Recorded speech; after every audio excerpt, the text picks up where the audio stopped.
না জয় হিন্দ সবাইকে। সবাই ভালো তো?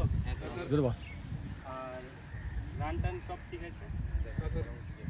ভালো হচ্ছে? টাইমিং আসছে? কয়জন আছো যে এসএসসি জিতে পাস করে আছে? সবাই রান চালিয়ে যাও, এমনি কোনো রকম অসুবিধা নেই রানে, স্যার আছেন। হ্যাঁ, রান পাস হয়ে যাবে। আর ওই রকমটা কোনো ভয়ের কিছু নেই, সব কিছু নর্মাল। এখানে যেরকম দৌড়াচ্ছ সেখানে ওখানেও ওই রকমই দৌড়াবা, কোনো রকম প্রবলেম নেই, সব কিছু নর্মালি করবা। আর ভালোভাবে নিজে মোটিভেট বলতে কি আমার কথা শুনে মোটিভেট হবা এরকম কিছু নেই। মোটিভেট হচ্ছে নিজের খারাপ সময়টাকে দেখে এখন ওই জিনিসটাকে মানে রিফ্রেশ নতুন করে একটা কিছু তৈরি করে নিজেকে ওই খারাপ জিনিসটাকে দেখে তুমি শিখে নিজেকে মোটিভেট করো আর এগিয়ে যাও, এটাই বলবো। আর মোটিভেট বলতে ওই রকম কিছু নেই যে আমাকে দেখে মোটিভেট হওয়া বা কিছু। মোটিভেট নিজের ভিতরেই আছে। নিজের বাবাকে দেখো, নিজের খারাপ সময়টাকে দেখো, তাহলে নিজে নিজে মোটিভেট হয়ে যাবে, তাছাড়া আদার্স কিছু নেই। আর স্যারকে আমি অনেক ধন্যবাদ করব যে আজকে এই পোশাকে এখন ইউনিফর্মে দাঁড়িয়ে আছি, স্যারের জন্য সেটা।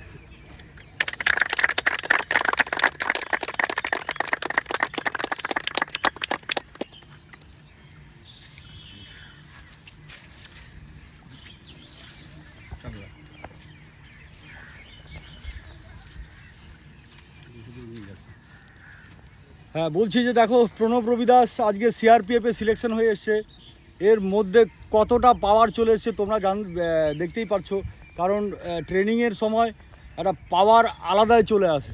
হ্যাঁ, যারা জওয়ান আছে তাদের মধ্যে একটা পাওয়ার চলে আসে, তাদের মধ্যে একটা শক্তি চলে আসে। 10 জনের সামনে কথা বলা, হ্যাঁ, 10 জনের সামনে নিজের স্পিচ দেওয়া, হ্যাঁ, মোটিভেট করা, দেখানো নিজেকে যে আমি কথা বলতে পারি। এটাই একটা বড় সাবজেক্ট হয়ে যায় যে 10 জনের সামনে কেমন করে আমি কথা বলতে পারবো। ঠিক আছে, তো টাইগার নেক্সট টাইম আবার আমি অ্যাকচুয়ালি আমার এই স্টুডেন্টের নাম প্রণব রবিদাস, তো আমি একে টাইগার বলেই ডাকি। কারণ আমার একাডেমিতে যে এ যখন ছিল 1-1.5 বছর এখানে ছিল, তো টাইগারকে জন্য ডাকতাম। রানিংয়ে খুব সুন্দর ছিল, ওই জন্য টাইগার বলে ডাকতাম একে। আর এখনও টাইগারই আছে, আর সারা জীবন টাইগারই থাকবে। আজকে সিআরপিএফে গেছে, কিছু গাইডেন্স আমি একে করে দিয়েছি যে বেসিক ট্রেনিংয়ের পর কী করতে হবে, আর স্পেশালি কোবরাতে যেতে হবে সেটাও বলে দিয়েছি আমি। কোবরাতে যাবি। আর ট্রেনিংয়ের পরেই কোবরার সিলেকশন হয়ে যায়। কোবরার 3 মাস ট্রেনিং হয়, আর 3 মাসের পরেই আবার কোবরাতে জয়েন করে। 3.5 বছর 4 বছর কোবরাতে থাকে, নেক্সট আবার চান্স পাওয়া যায়। আর বাকি রইল আর একটা টাস্ক দিয়েছে, যেটা হচ্ছে physical instructor course, PTI course করতে বলেছি। প্লাস যেগুলো কোর্সে বেনিফিট আছে, সব কোর্সে বেনিফিট আছে। যেগুলো কোর্সে নাম আসবে চলে যাবি, ভয় পাওয়ার কিছু নাই। অনেকে ভয় পায় যে কোর্স যাবো, খাটনি হবে, এটা হবে ওটা হবে, তো কিছুই ব্যাপার নাই ওটা। হ্যাঁ, ঠিক আছে, যেখানে কোর্সে যাবি, যেখানে ট্রেনিং করবি, ভালো থাকিস। হ্যাঁ, আর নিজের ফিউচার দেখবি আগে। হ্যাঁ, ইউনিফর্ম পরে নিয়েছি, এখন যে র্যাঙ্কে আছিস ওই র্যাঙ্কের চেয়ে আগে যাওয়ার চেষ্টা করবি। বুঝতে পারলি তো? ডিপার্টমেন্ট অনেক সুযোগ দেয়, অনেক সুযোগ, বছর সুযোগ দেয়। যদি কোনো ডিপার্টমেন্টালি পরীক্ষা হয় তাহলে পরীক্ষায় বসার চেষ্টা করবি, সেখানে গিয়ে ভালো করে পরীক্ষা দিবি, আর ধীরে ধীরে আগে বাড়ার চেষ্টা করবি। বোঝা গেল তো? আর বাকি সিনিয়রিটি ওয়াইজ সিআরপিএফে প্রমোশন দেয়, তো একদম পুরো 60 বছর যখন চাকরি করবে, যখন বয়স হয়ে যাবে 60 বছর, 58 ইয়ার্স, তো তখন অটোমেটিক সাব ইন্সপেক্টর কিংবা ইন্সপেক্টর র্যাঙ্কে চলে আসবে। আর বাকি মাঝখানে যদি একটা প্রমোশন নিতে পারিস, কোথাও হয়তো পরীক্ষা দিয়ে একটা প্রমোশন নিয়ে নিলি, তাহলে তো হয়ে গেল বললে। হ্যাঁ, ঠিক আছে, তো খুবই সুন্দর চাকরি। হ্যাঁ, আমি চাকরি করে এসেছি, তো তুইও আগে গিয়ে ওইভাবেই চাকরি করবি। একদম পুরোপুরি ডিসিপ্লিন যেভাবে থাকে, ওস্তাদ যারা থাকে, যারা সিনিয়র অফিসার থাকে, তাদের কথা মানবি। ফোর্সের নিয়ম শৃঙ্খলা কানুন যেগুলো ডিসিপ্লিন আছে সেগুলো মেনে চলবি। আর বাকি দেশের সেবা তো করতেই হবে। দেশের জন্য এসে দেশের সেবা করতে হবে কিনা? হ্যাঁ, তো ইউনিফর্ম কিসের জন্য পড়েছি? ইউনিফর্ম দেশের জন্য পড়েছি কিনা? তো দেশ রক্ষার জন্য পড়েছি, তো দেশকে রক্ষা করতে হবে সবার আগে দেশ, তারপরে বাকি সব কিছু। হ্যাঁ, তো ইউনিফর্ম তো গভর্নমেন্ট এমনি পড়ায়নি না, তোকে পড়িয়েছে কি?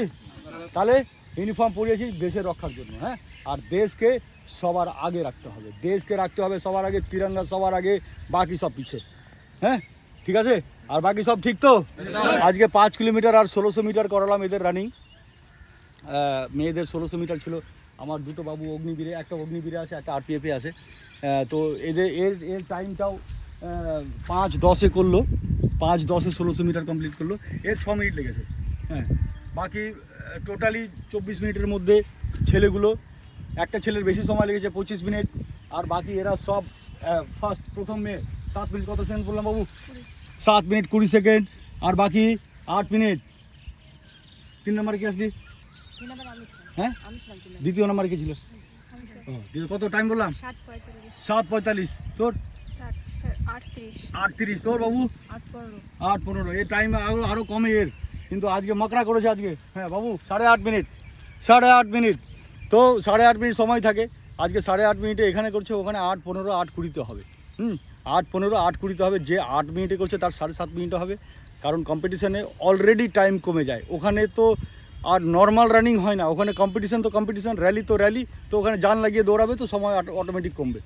হ্যাঁ, আর বাকি সবাই তোমরা ভালো থেকো। হ্যাঁ, আর কোনো অসুবিধা কিছু? हाँ टाइगर ठीक है तो?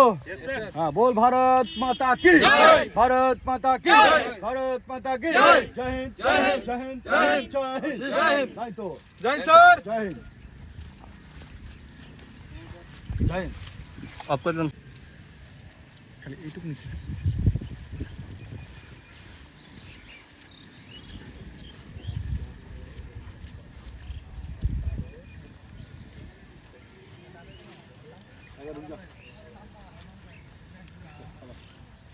প্রণাম করতে হবে। তুই তো পৌঁছে গেছিস, হয়ে গেছে।